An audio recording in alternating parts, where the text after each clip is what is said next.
He was handsome, charming, intelligent. He graduated from university. He worked at a suicide hotline, saving lives. Politicians wrote letters of recommendation for him. Women fell in love with him on death row. And somewhere between all of that, he murdered at least 30 women, possibly over 100. And he almost got away with it.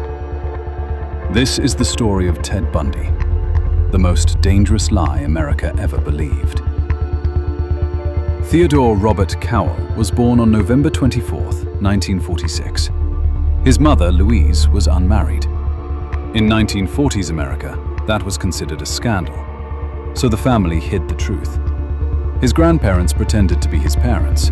His own mother pretended to be his sister. He grew up in a lie.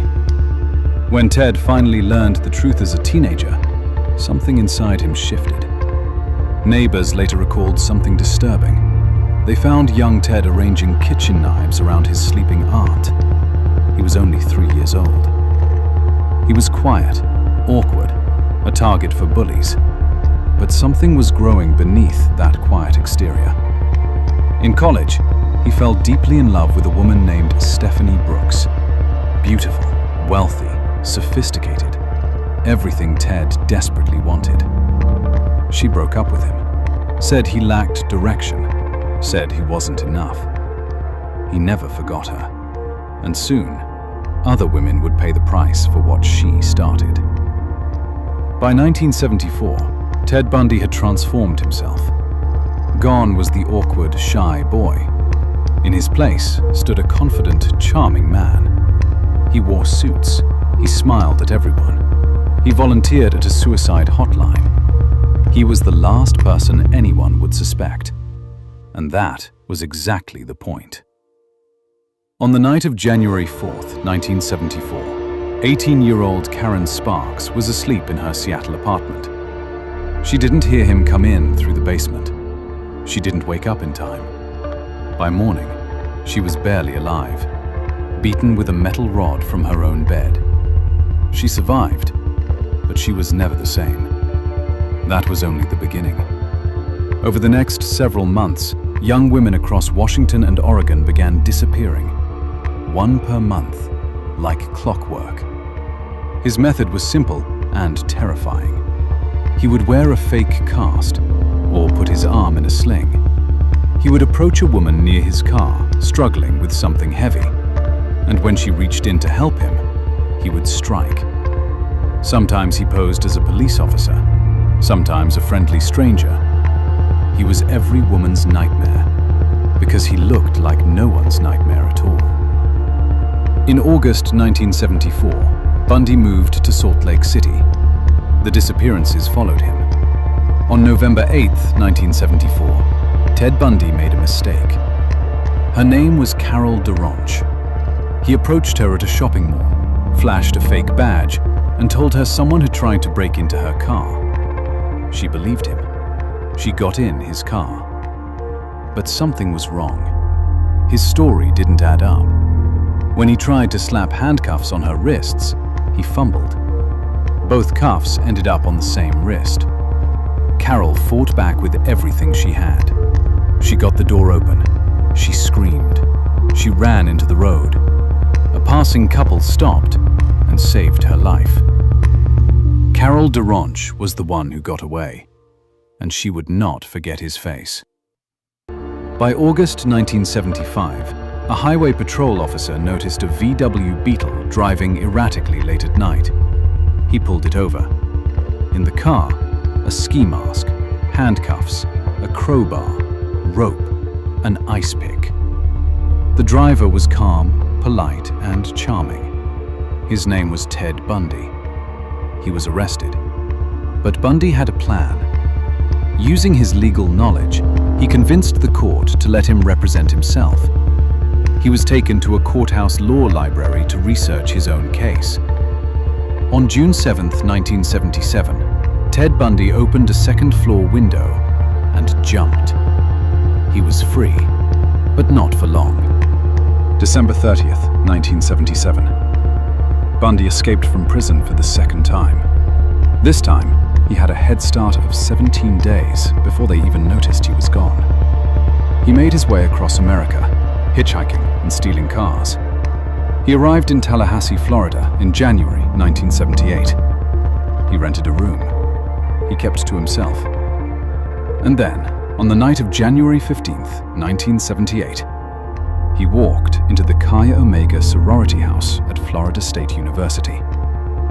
In less than 30 minutes, he attacked 4 women while they slept. 2 of them, Margaret Bowman and Lisa Levy, never woke up. He left behind one piece of evidence that would seal his fate: a bite mark. He had bitten Lisa Levy so severely that the mark was unmistakable. That bite would put him in the electric chair. But he wasn't done. 8 weeks later, he abducted 12-year-old Kimberly Leach from her school.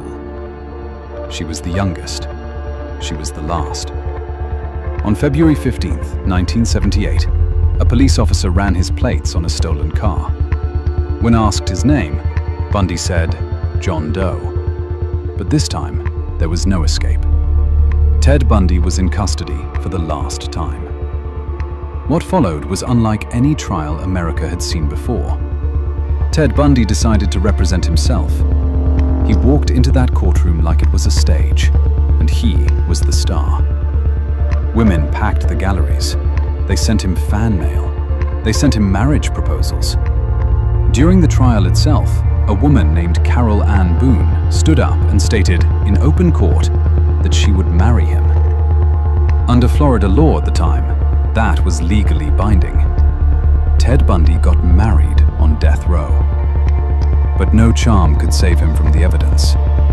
The bite mark on Lisa Levy's body matched Ted Bundy's teeth exactly. The jury deliberated for less than 7 hours. Guilty.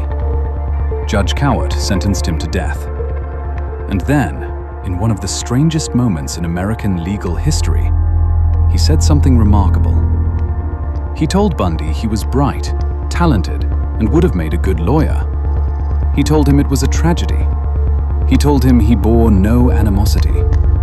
Even at the very end, Ted Bundy made people feel sorry for him. That was his greatest crime of all.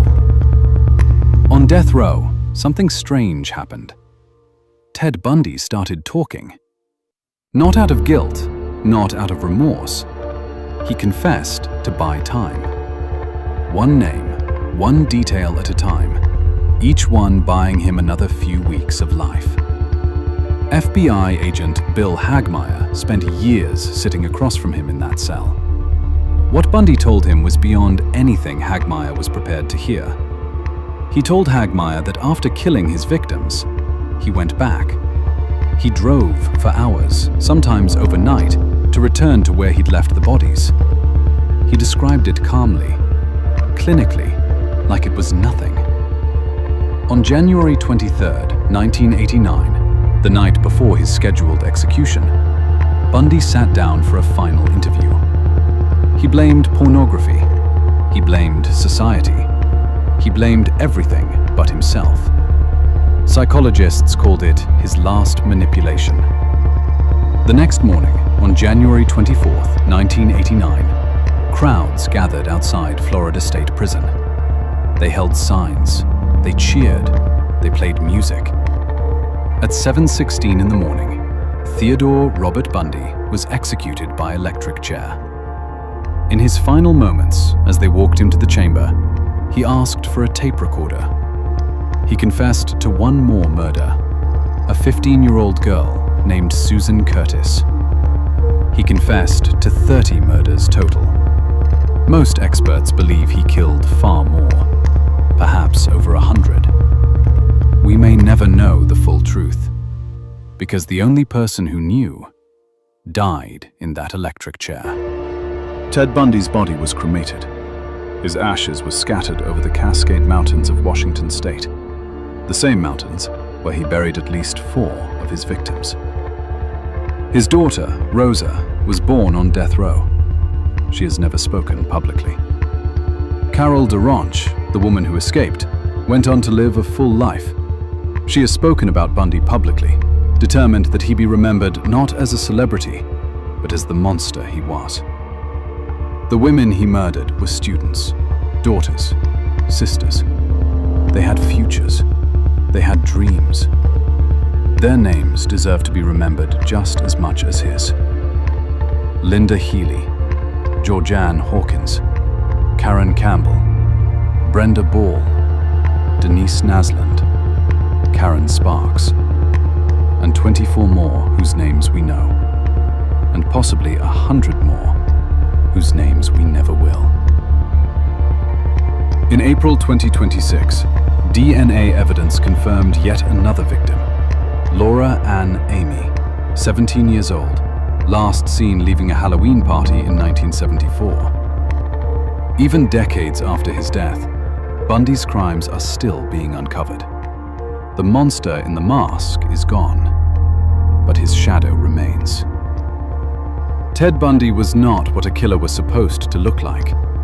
That was his weapon.